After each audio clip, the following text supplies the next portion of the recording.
नमस्कार, हमारे debate show मसला में आपका स्वागत है। मैं हूं आपके साथ सुरभि राजपूत।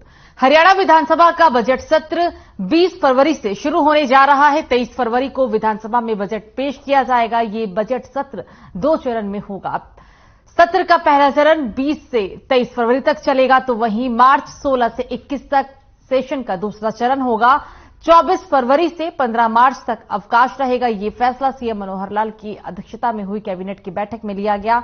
साथ ही आपको बता दें कि सीएम मनोहर लाल के मुताबिक इस बार का बजट हर वर्ग के लिए कल्याण के लिए होगा। एक तरफ इस बार बजट में मुख्य रूप से फोकस जो है वो ग्रामीण विकास, पर्यावरण, स्वास्थ्य और शिक्षा के क्षेत्र पर है, तो वहीं पर आपको बता दें कि दूसरी तरफ विपक्ष सदन में सरकार को घेरने की तैयारी में भी है। इस बजट को लेकर पंचकुला में हरियाणा विधानसभा ने राज्य वित्त प्रबंधन एवं बजट पर चर्चा कार्यक्रम भी आयोजित किया जा चुका है। सीएम का मानना है कि निर्यात बढ़ाने वाले उद्योग पर बजट में सरकार फोकस करेगी और इसकी वजह है कि रोजगार और इंफ्रास्ट्रक्चर बढ़ाने में उद्योगों का सरकार को हमेशा सहयोग मिलता रहता है। मुख्यमंत्री का यह भी कहना है कि राष्ट्र की जरूरत के हिसाब से विदेशी मुद्रा बढ़े, इस प्रकार के ब्लूप्रिंट बनाए जाएंगे। साथ ही यूएनओ ने इस साल को अंतर्राष्ट्रीय मिलेट वर्ष भी घोषित कर दिया है।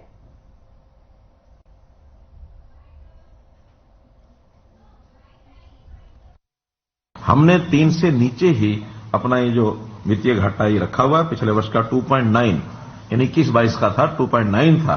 22 से इसका अब ये समाप्त होगा वर्ष, तो उसमें लगभग 3% तक ही हम उसको कंट्रोल कर पाएंगे ऐसा लगता है। और एक अच्छी हरियाणा की स्थिति इस नाते से भी है। हमारे पड़ोस के जो प्रदेश हैं वो इसमें काफी वित्तीय संकट की स्थिति में आए हुए हैं, लेकिन हमने उससे कुछ लेना नहीं है। हमने तो अपनी प्रदेश की जो आर्थिक स्थिति है वो अच्छी रहनी चाहिए, इसके लिए हम कर रहे हैं। प्रधानमंत्री जी ने गरीब कल्याण अन्न योजना इसको 1 वर्ष के लिए और बढ़ाया है। उसमें अब किसी को भी जो अन्न लेना है, बीपीएल परिवार हो, अंत्योदय उत्थान, अंत्योदय परिवार, अंत्योदय योजना के अंतर्गत हो, अन्न योजना के अंतर्गत हो, किसी को भी उसका पैसा नहीं देना। अन्न का जो 1 रुपया 2 रुपया लिया जाता था वो भी नहीं होगा, फ्री होगा। हमारे लगभग 29 लाख परिवार इससे लाभान्वित होंगे अगले वर्ष के लिए। केंद्रीय बजट में जैसा प्रति व्यक्ति आय की बात आई थी, तो पिछले 8 वर्ष में यानी 2014 में जो प्रति व्यक्ति आय थी उससे अब केंद्रीय बजट के अनुसार डबल होकर के 1.9 लाख पर व्यक्ति। वास्तव में ये जीडीपी का जो शेयर है ये वो होता है, तो उस नाते से आंका गया है। हरियाणा इसमें अपना योगदान 2.75 लाख, 2,75,000 रुपया प्रति व्यक्ति, ये हमारा 22-23 का ये अनुमान हमारा रहने का है। अर्थात हम जो है केंद्र से भी काफी अच्छी स्थिति में है, यानी पूरे देश भर से, केंद्र से क्या पूरे देश भर की जो एवरेज है वो 1.97 है। हरियाणा की अपनी 2.75 लाख पर कैपिटा इनकम इसको आप सकते हैं। किसान लगभग 10 लाख के आसपास किसान परिवार होंगे जिनको ये सब गया है।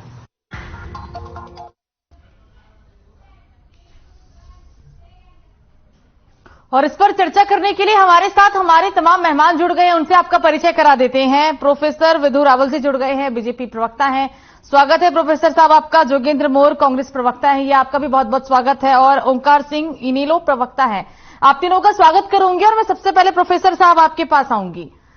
बजट सत्र को लेकर क्या कहेंगे, क्योंकि एक तरफ तो लगातार कई तरह की बातों का जिक्र किया गया कि इस बजट में कहीं ना कहीं सभी वर्गों को ध्यान में रखा गया है, और दूसरी तरफ जैसा कि हम देख ही रहे हैं कि लगातार जो विपक्षी पार्टी है वो सरकार को घेरने की तैयारी कर रही है, और उनका साफ तौर पर कहना है कि इस बजट में गरीबों का बिल्कुल भी ख्याल नहीं रखा गया, ये सिर्फ अमीरों को फायदा पहुंचाने वाला बजट है। और क्योंकि अब 20 फरवरी को इसके लिए भी जिस तरीके से तारीखों का ऐलान हुआ है, क्या कहेंगे पूरे मामले को लेकर?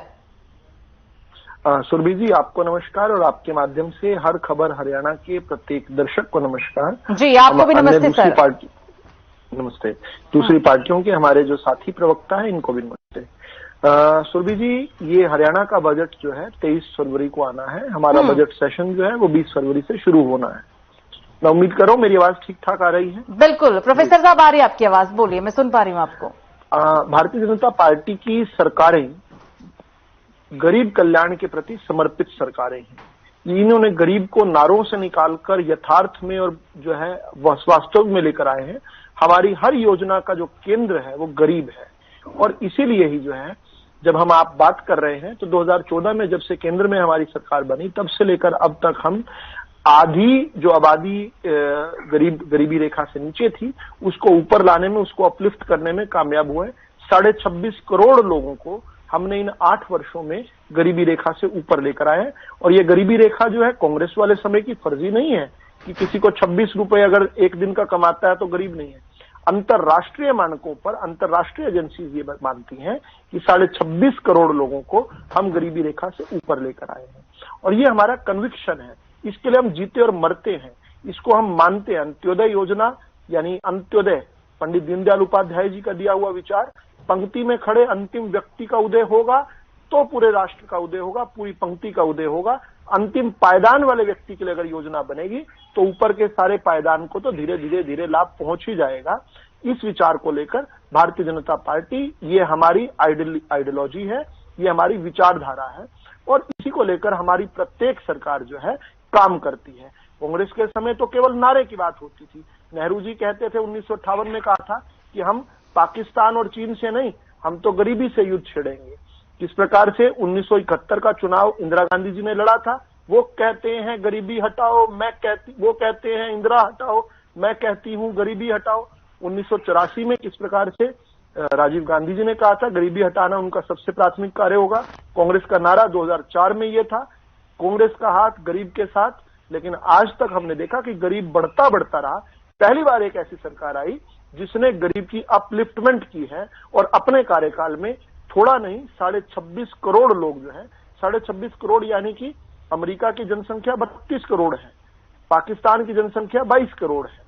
इतनी बड़ी संख्या का हमने पाकिस्तान की जनसंख्या से भी ज्यादा के लोगों को तो हम गरीबी रेखा से ऊपर लेकर आए। कैसे लेकर आ पाए हैं? जब देश के अंदर 80 करोड़ लोग, सुरभि जी 80 करोड़ लोग, यानी कि 140 करोड़ में से 135 करोड़ में से 80 करोड़ मोटे मोटे तौर पर 65% जनसंख्या होती है। इसका ध्यान रखते हुए कोरोना काल में उनका अगर कहीं व्यवसाय को कोई थोड़ा नुकसान हुआ तो उनके लिए ये प्रधानमंत्री जो अन्न योजना है, प्रधानमंत्री गरीब उत्थान अन्न योजना है, ये इसके तहत, चाहे हम गैस सिलेंडर्स की बात करें, 8 करोड़ से अधिक गृहिणियों को गैस सिलेंडर जो है उज्ज्वला योजना के तहत मिला, चाहे हम किस प्रकार से प्रधानमंत्री स्वच्छता अभियान के तहत 10 करोड़ हमने जिस प्रकार से टॉयलेट्स बनाए उनकी बात करें, चाहे प्रधानमंत्री आवास योजना की बात करें जो दुनिया में अप्रीतम है, लाखों लोगों को, 22.5 लाख लोगों को अपना आवास मिल जाना, और खुद हरियाणा के अंदर 35,000 लोग परिवारों को अपना जो है वहां पर आवास हरियाणा की सरकार प्रधानमंत्री आवास योजना के तहत दे पाई है। 23,000 के करीब जो है अभी बन रहे हैं, निर्माणाधीन है, और अगले 60,000 और इस जिस प्रकार से बूस्ट कल मिला है बजट के बाद हम करेंगे। बजट में इसकी रिफ्लेक्शन आप हरियाणा के बजट में देखने वाले हैं। सबसे महत्वपूर्ण क्या है सुरभि जी, ये सब कब कर पा रहे हैं हम लोग, जब हमारी हम भ्रष्टाचार पर रोक लगा पाए हैं। हम जानते हैं कि एक हरियाणा के पूर्व मुख्यमंत्री जो है भ्रष्टाचार के आरोप सिद्ध होने के बाद तिहाड़ के अंदर जेल में 10 साल भुगत कर आए, उसके बाद आय से अधिक संपत्ति में दोबारा चले गए। एक जो दूसरे उसके बाद मुख्यमंत्री बनकर आए, उन पर 6 भ्रष्टाचार के मामलों में, संगीन मामलों में सीबीआई कोर्ट में केस चल रहे हैं।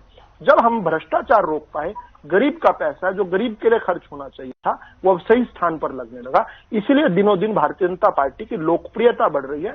जनता का भारतीय जनता पार्टी के प्रति आकर्षण, प्रेम, प्यार और आशीर्वाद जो है निरंतर मिल रहा है। ये इसलिए मिल रहा है क्योंकि हमने अपनी केंद्र में गरीब रखा। कांग्रेस के नारों में रहता था कि हम गरीब तक पहुंचने का प्रयास करेंगे। अरे साहब, हम तो शुरू ही गरीब से करते हैं। इसीलिए जो है आज पूरे देश का गरीब, हरियाणा का गरीब भारतीय जनता पार्टी के साथ है। और ये 4 लठैत गांव के बाहर खड़े कर देते हैं, कहते हैं गांव में घुसकर दिखाओ, लेकिन गांव से जब वोट निकलती है तो इनके पैरों के नीचे से जमीन निकल जाती है, पूरा गांव भाजपा को वोट करके आ जाता है, जबकि इनके 4 लठैत गांव के बाहर बैठे रह जाते हैं। ये तभी हो पाया सुरभि जी क्योंकि गरीब के मन में बसने लगे हम। गरीब को अपना, गरीब के घर में पैदा हुआ देश का प्रधानमंत्री, गरीब के घर में पैदा हुआ प्रदेश का मुख्यमंत्री बना। आम लोगों के अंदर से जब सरकारें बनेंगी, जब चौटाला और हुड्डा खानदानों से छुटकारा मिलेगा, तभी जो है इस देश का भला हो सकता है। ये हरियाणा के अंदर और देश के अंदर प्राथमिकता में और प्रमाणिकता से हमने करके दिखाया। ठीक है प्रोफेसर साहब, ओंकार सिंह जी के पास चलते हैं। ओंकार जी, बीजेपी प्रवक्ता को आप सुन चुके हैं। कल हमारी हालांकि बात अधूरी भी रह गई थी, कई तरह के आरोप भी थे जो आपने लगाए थे। आपका कहना था कि कहीं ना कहीं सरकार नहीं सुन रही है, आप बजट को कैसे देखते हैं। आपने सवाल ही मुझसे पूछ डाला था, इसलिए थोड़ा समय आपको आज देना चाहेंगे, बोलिए। जी सुरभि जी, बहुत बहुत धन्यवाद आपका। मेरे भाई विदु रावल जी बहुत अच्छी बातें कर रहे थे और ऐसी बातें होनी भी चाहिए। किसको इतना आ जाए ऐसी बातों से। ये कह रहे थे हमने 26.5 करोड़ जनता को गरीबी रेखा से ऊपर निकाल दिया हमने, ये कह रहे थे ना। और दूसरी तरफ 80 करोड़ लोगों को 5 किलो अनाज दे रहे हैं। देखिए कैसी विडंबना है हमारे देश की। कैसे कैसे प्रवक्ता बैठे हैं हमारे देश के, जो एक तरफ कह रहे हैं 26.5 करोड़ लोगों को प्रोफेसर साहब जवाब दीजिएगा, 2 मिनट बोलने दीजिए। 26.5 करोड़ लोगों को गरीबी रेखा से ऊपर निकाल दिया। और दूसरी तरफ कह रहे हैं 80 करोड़ को हम 5 किलो, मात्र 5 किलो अनाज दे रहे हैं 80 करोड़ को। सुरभि जी, आज हमारे देश की क्या स्थिति है। प्रदेश में महंगाई, भ्रष्टाचार और बेरोजगारी चरम पर है। हमें बजट से उम्मीद नहीं है, मैं स्पष्ट बता रहा हूँ। इनका जो 9वां बजट है, जैसे 8 बजट आए, ये 9वां भी वही आएगा। डाक के वही 3 बात रहेंगे। लेकिन मैं कहना चाहता हूँ, जनता को उम्मीद होती है बजट से। जब पहले कभी बजट आते थे, लोग टीवी के पास बैठ जाते थे देखने के लिए क्या होगा। आज लोग टीवी बंद कर देते हैं, कारण उनको पता है कि इन्होंने देना तो कुछ नहीं, लेने की कोशिश करेंगे। हमें उम्मीद नहीं है, लेकिन हम ये आशा करते हैं। आज की डिबेट बजट के ऊपर है। आज हम आशा करते हैं बेरोजगारी को दूर करने के लिए 20 तारीख को जो बजट होगा, उसमें उद्योगीकरण के लिए विशेष योजना होगी, ताकि जो हमारे उद्योग आज हिमाचल के बद्दी, कालाअंब यहाँ पे शिफ्ट हो गए हैं, वो उद्योग वापिस आए। मैं सुरभि जी बताना चाहता हूँ, वहाँ उद्योग कहाँ गए। बद्दी एक छोटा सा गांव था, आज डिस्ट्रिक्ट है, और जितनी आमदन बद्दी की है पूरे हिमाचल प्रदेश की नहीं है। मैं चाहता हूँ ऐसा ही अंबाला में, पंचकुला में, करनाल में, पानीपत में क्यों ना हो। वो कैसे होगा, क्योंकि हिमाचल सरकार ने जब जमीन दी सब्सिडी पे दी, बिजली 1.5 रुपया यूनिट, एक्साइज 10 साल के लिए माफ, इनकम टैक्स 10 साल के लिए माफ। क्या ये हरियाणा की सरकार नहीं कर सकती? कर सकती है अगर इनकी नीयत होगी। और दूसरा, सुरभि जी मेरी बात पूरी होने दीजिए। देखिए, हम बेरोजगारी के ऊपर बोले, बेरोजगारी कैसे खत्म होगी, जब उद्योग लगेंगे, क्योंकि सरकारी नौकरी तो है नहीं। उद्योग कैसे लगेंगे, सरकार स्कीम लगाएगी। दूसरा, महंगाई कैसे खत्म करेंगे। अरे भाई, जीएसटी तुम्हारा है, आप जीएसटी को रिड्यूस कर दीजिए। जीएसटी को रिड्यूस करके महंगाई को कुछ नियंत्रण में कीजिए। ये सिर्फ मुंडी लाने से कुछ नहीं होगा, बात तो सुननी पड़ेगी। मैंने भी सुनी इनकी बात इनको भी सुननी पड़ेगी। ये बात कर रहे थे चौटाला और हुड्डा की। देखिए, हम प्रवक्ता साथियों को कभी भी दूसरे के ऊपर पर्सनलाइज कमेंट नहीं करने चाहिए। आप क्या जानते हो, पहले आप चौटाला की गोद में प्रदेश के मुख्यमंत्री, इसलिए पर्सनल मैं करूं, पर्सनल कमेंट नहीं होने चाहिए। ओंकार जी, आज ये बात कर इतना समय नहीं है, वापस आ रहे हैं आपके पास, लेकिन जवाब लगा रहेगा। ठीक है, रावल साहब जवाब देना चाह रहे हैं। एक बात कहते, ये आपका स्वर्णिम इतिहास है। एक बात खत्म करूंगा। एक बात बोलिए। सुरभि जी, आज ये चौटाला साहब पे रोक लगा रहे हैं। इनसे पूछिए, इनकी सहयोगी पार्टी जेजेपी है, उनके मुखिया अजय चौटाला जी है, उनपे आरोप क्या है। ठीक है, थोड़ा शर्म आनी चाहिए, पर्सनल कमेंट नहीं करना चाहिए। पर्सनल नहीं कर रहा, सुनो, पर्सनल होता अगर उनके किसी परिवार के सदस्य, जब पब्लिक लाइफ होती है, सार्वजनिक नहीं, बीच में सुनो ओमकार जी, अरे चौटाला साहब सवाल आएंगे। तिहाड़ में चौटाला साहब हरियाणा को लूटने के लिए गए हैं, हरियाणा का भविष्य बर्बाद करके गए हैं। ओंकार जी जवाब ले लीजिए, क्योंकि एक मेहमान और है, रावल साहब को बोलने दीजिए। ये पर्सनल नहीं है, ये पर्सनल नहीं है, ये भाषा की मर्यादा जरूरी है सुरभि जी। नहीं, ठीक है, जवाब देने दीजिए, फिर आएंगे आपके पास। मैं कहना नहीं चाह रहा था ये बात, मैं ये बात कहना नहीं चाह रहा था। आप भी पिछले दिनों कुछ संकट में रहे, वो पर्सनल मामला है। ये जो चौटाला साहब का मामला, ये पर्सनल नहीं मामला है। पर्सनल क्यों नहीं है? हरियाणा के प्रदेश के चुन के मुख्यमंत्री बनने के बाद हरियाणा को लूट लिया, खसूट लिया, उम्मीदवारों के चूल्हे बुझा दो। फिर गलत कह रहे हो, फिर कह रहे हो, ये सरकार रखने दो, हटने दो, पर्सनल कमेंट ना करो किसी के ऊपर। नहीं, ये पालतू नहीं बनेंगे आप प्रवक्ता बनेंगे, पालतू थोड़ी हैं आप। गलत को गलत कहेंगे। हरियाणा के मुख्यमंत्री रहते हुए उन्होंने जो कुकर्म किए, हरियाणा के भविष्य को अंधकार में डालकर इसलिए तिहाड़ में गए हैं। अब मुझे बाकी जवाब देने दीजिए, डिबेट को हाईजैक मत कीजिए। बाकी का जवाब इनको बोलिए भाषा की मर्यादा रखिए। ठीक है, मर्यादा में ही रहकर बोलेंगे। ठीक है, मर्यादा आपको बोलने दीजिए, बात पूरी करने दीजिए। एक और मेहमान है हमारे साथ जोगेंद्र जी भी, उनके पास भी माननीय न्यायालयों ने 3 न्यायालयों ने उनको सजा दी है। क्या बात कर रहे हो आप? थोड़ा इस बात को किसके साथ आपका स्वर्णिम इतिहास जनता को पता होना चाहिए, इसलिए बताया। आपका स्वर्णिम इतिहास बताया मैंने। मेरे को भी आता है। भाई साहब, मैं पर्सनल करने लगता तो आप वाला विषय उठाता, आप पर नहीं उठाया मैंने कोई बात। उठा लो, मैं नहीं उठाऊंगा। डिबेट का टाइम खराब कर रहे हैं। ये क्या हो रहा है? ये मेरे से अलग फोन करके आप बहस कर लेना। डिबेट का टाइम ना खराब कीजिए। दर्शकों का भी जोगेंद्र जी ने बोल रहे हैं। अच्छा, आपका लेकिन वो तो आरोपों पर बोल रहे हैं ना आपने। ठीक है, उन्होंने कोई गाली गलौज तो नहीं की। अगर भाषा की मर्यादा में नहीं है, आरोप लगा रहे हैं। आपने महत्वपूर्ण सवाल खड़े किए हैं। पहला सवाल मैंने नोट किया, मैं नोट करता हूं आमतौर पे। 80 करोड़ लोगों को अनाज कैसे दे रहे हो जब कह रहे हो कि 26.5 करोड़ लोगों को गरीबी रेखा से ऊपर उठाया? बहुत अच्छा सवाल है। इस प्रकार के सवाल पूछने चाहिए, डिबेट इस पर करनी चाहिए। अब इसका सीधा सीधा उत्तर समझिए आप। जो कांग्रेस सरकार ने राइट टू फूड यानी फूड सिक्योरिटी एक्ट के तहत 2013 कांग्रेस सरकार बनाकर गई, बहुत अच्छा कानून कांग्रेस सरकार बनाकर गई। उसने निर्धारित किया कि हमें जो है इस देश के अंदर कोई भी भूखा ना सोए। लेकिन कहना कि 80 करोड़ लोगों तक क्यों दे पा रहे हैं? कांग्रेस की वो सरकार जिसने कानून बनाया था वो केवल 36.85 करोड़ लोगों तक उनका राशन उस समय पहुंचता था। हमने उसका दायरा बढ़ाया है। हमने कहा गरीबी रेखा से ऊपर तो आ गए, लेकिन फिर भी चूंकि कोरोना काल की मार पड़ी है तो उसमें हमने उनका दायरा बढ़ाया। केवल अंत्योदय परिवार जो है जिनकी 1 लाख से कम आय है उनको नहीं लिया हमने। इससे बड़े परिवारों को दायरा बढ़ाया, क्योंकि इस देश को हम विकसित करना चाह रहे हैं, हर व्यक्ति की बात। दूसरी, आपने कहा उम्मीद बजट से नहीं है। साहब, अभी तो बजट आया नहीं, आपने इतनी नकारात्मक बात इतने दिनों पहले कह दी, तो आपका कहना कि बजट से कोई उम्मीद नहीं है। मैंने बोला होना चाहिए। भाई साहब प्लीज ऐसे नहीं। आपने जो वर्ड कहा वो वर्ड मैंने लिख लिया। आपने कहा बजट से कोई उम्मीद नहीं है। सच तो यह कि हरियाणा की जनता को आप जैसे विपक्ष से कोई उम्मीद नहीं है। आपका नकारात्मक जो चरित्र है, आप किसी भी अच्छे काम को नहीं सराहते। फिर आपने बद्दी कालाम वाला जो जिक्र किया, ये बड़ा महत्वपूर्ण है, अच्छा सवाल है ये भी। अब बद्दी कालाम जो है हिमाचल के क्षेत्र में आता है। हिमाचल एक विशेष राज्य का उसको दर्जा मिला हुआ है। केंद्र की तरफ से बहुत सारी सहूलियतें मिली हुई हैं। हालांकि उसमें जितना होता है अब तक भाजपा सरकार थी, करती भी रही है बहुत कुछ। अब वहां कांग्रेस की सरकार ने वहां आते ही यहाँ तो पेट्रोल डीजल का प्रदर्शन करते हैं हरियाणा में, और हिमाचल में भी करते थे। सरकार में आते ही 3 रुपए बढ़ा दिया। उनकी कारगुजारियों से ये उद्योग वापस आ जाएगा। हालांकि हिमाचल को फैसिलिटेट किया हुआ है। आप समझिए, हिमाचल में बहुत हद तक मदद जो है केंद्रीय सरकारें देती हैं। आपका जमीन की बात है, बिजली की बात है, तो वहां से प्रोफेसर साहब एक और मेहमान है हमारे साथ। प्रोफेसर साहब, जोगेंद्र जी के पास चल रहा है, उसके बाद आपके पास फिर से आएंगे। जोगेंद्र जी, कई आरोप है, क्या कहेंगे? देखिए सुरभि जी, ऐसा है, आज हम चर्चा कर रहे हैं बजट पे, और जो आज मुख्यमंत्री जी ने बयान दिया, मुख्यमंत्री जी ने बजट को सराहा और कहीं न कहीं ये परिलक्षित किया कि जो केंद्रीय बजट है उसके बाद हरियाणा का बजट आना, और उस बजट की वाई की गई।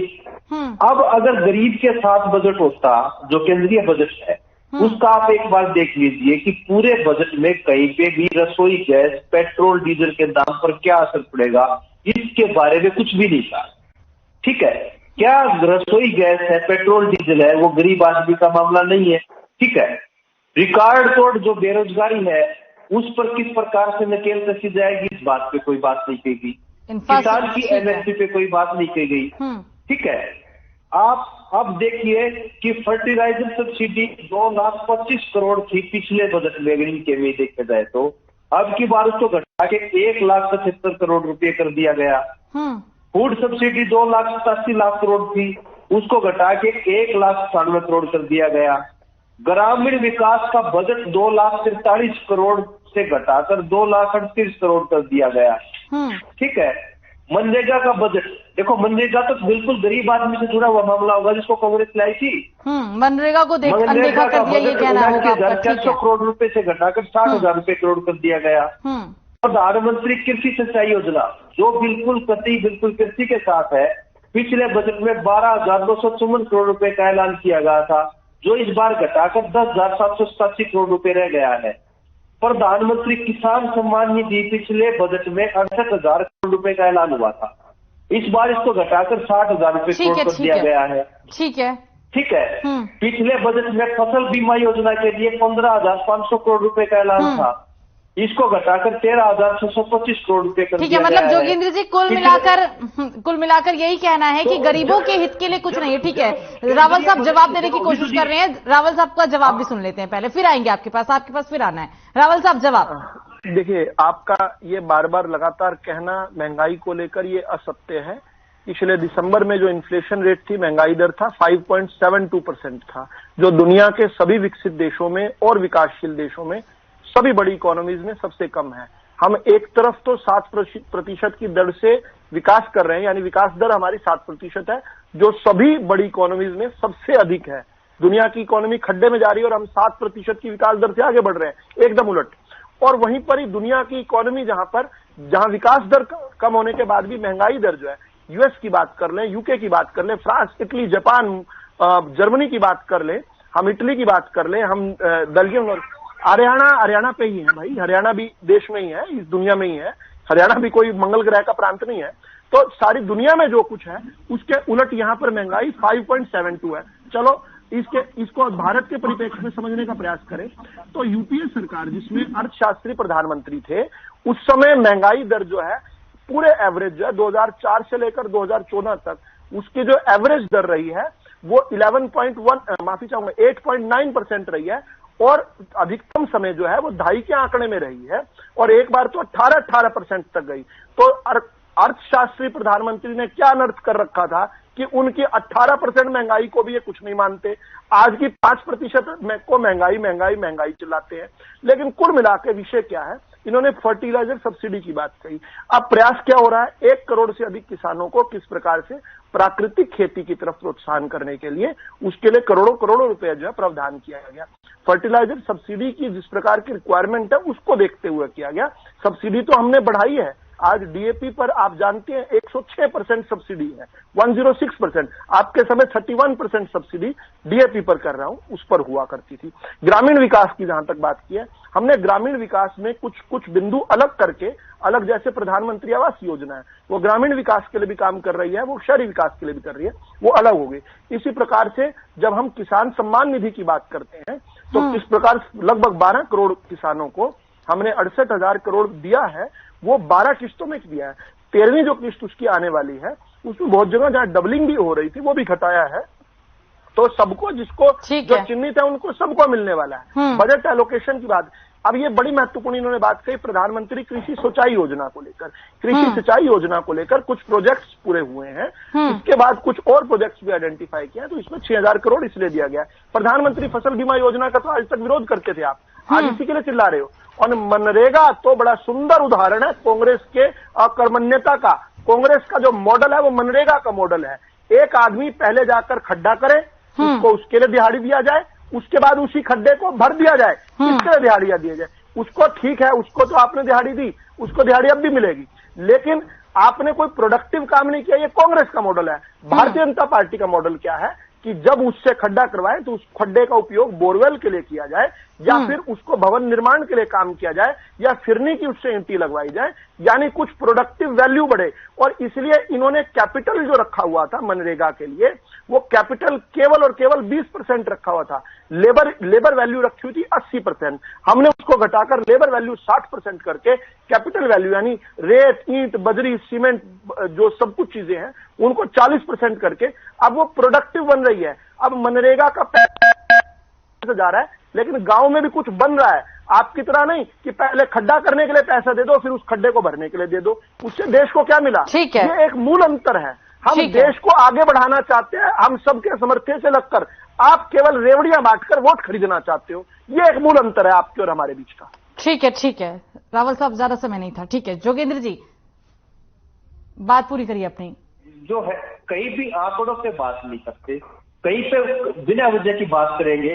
जनता को बेईमान और चोर बता रहे हैं क्या कि पहले खड्डे खोद के फिर खड्डे आट के एक मजदूर के ऊपर आरोप लगा रहे हैं। जनता के ऊपर आरोप लगा रहे हैं कि जो मनरेगा जैसी स्कीम जो एक स्कीम कांग्रेस को, इसमें जनता का कसूर नहीं था।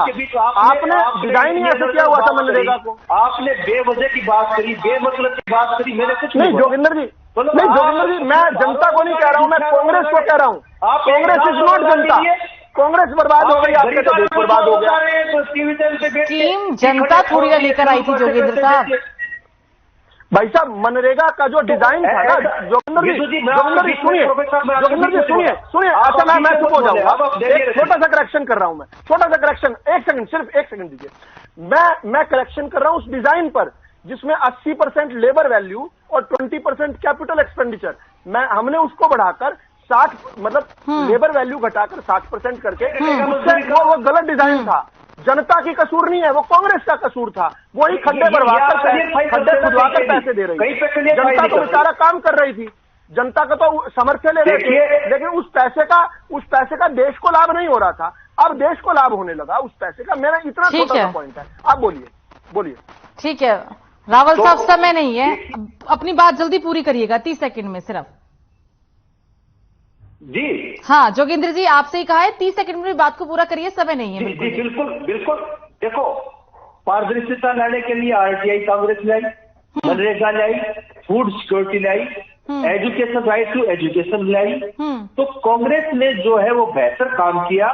और जो ये बात करें ना, देखिए भारत की अर्थव्यवस्था को देखेंगे तो आप जब कोरोना के टाइम पे आप देखेंगे, कोरोना के टाइम पे पूरा विश्व जहाँ पे मतलब आर्थिक मंदी से जूझ रहा था, उस टाइम इस देश की जीडीपी को कृषि क्षेत्र में बताया है। तो इस देश के कृषक समाज को श्रेय जाता है, इस देश के कृषि प्रधान देश को श्रेय जाता है। और ये कृषि प्रधान देश को बर्बाद बना दिया।